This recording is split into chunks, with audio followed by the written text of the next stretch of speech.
જય હિન્દ, જય જવાન, જય કિસાન સાથીઓ। અત્યારે હનુમાનપરાની અંદર મારે એક મીટિંગ હતી અને અહીંથી પસાર થવાનું થયું તો મેં જોયું કે ખૂબ સરસ વિકાસનું કામ ચાલી રહ્યું છે। રોડ બની રહ્યો છે, આ સાઈડે દેખાડો જો રોડ બની રહ્યો છે, એટલે સરસ વિકાસનું કામ સરસ થઈ રહ્યું છે, સરસ થઈ રહ્યું છે।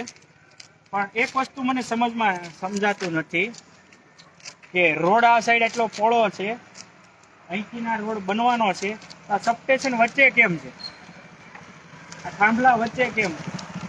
લીલિયા રોડે આવી રીતના જ રોડ પોળો બન્યો તો રોડના કાંઠે થાંભલા સબસ્ટેશનો બધા મૂવ કરવામાં આવ્યા કે જ્યાં એને સેટ કરવામાં જગ્યા હતી ત્યાં સેટ કરવામાં આવ્યા।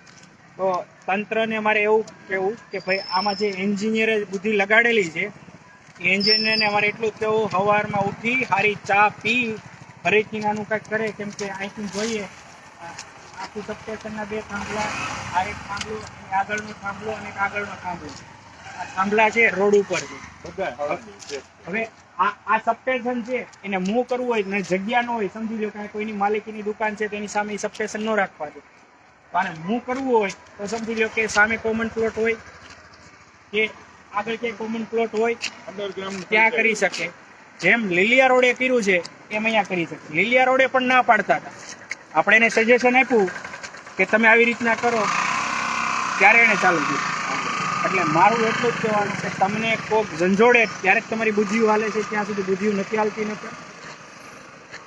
ખાસ તંત્રને વિનંતી કે થોડુંક ભવિષ્યનું વિચારીને વિકાસના કામો કરો। રોડ કરી નાખશો એટલે પછી પાછું નડશે, એટલે પાછું તમે બધું આ ખોદશો, પાછો ખર્ચો કરવાનો રોડ રસ્તાનો।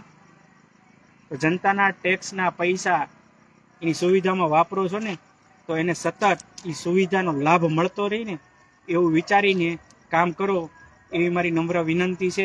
કાલે આ રોડ ઉપર અત્યારે તો બધું બંધ છે, કાલે જો સમય હશે તો સ્થાનિક લોકોને મળવામાં આવશે અને સ્થાનિક લોકોને સાથે રાખીને જો એ લોકો કહેશે કે રજૂઆત કરવી છે તો રજૂઆત। આ તો મેં મારો મંતવ્ય જણાવ્યું કે ભાઈ આમાં એન્જિનિયરોની કેટલી બુદ્ધિ હાલે છે, પીજીવીસીએલના અને આ રોડ કોન્ટ્રાક્ટર બધાની, એ મેં ઉજાગર કર્યું છે। આપ સૌ સહમત હો તો આ તંત્રને થોડું ઝંઝોડો અને તંત્રને જણાવો કે હાવ આમ લાલિયાવાડી ન હોય। જય હિન્દ, જય ભારત।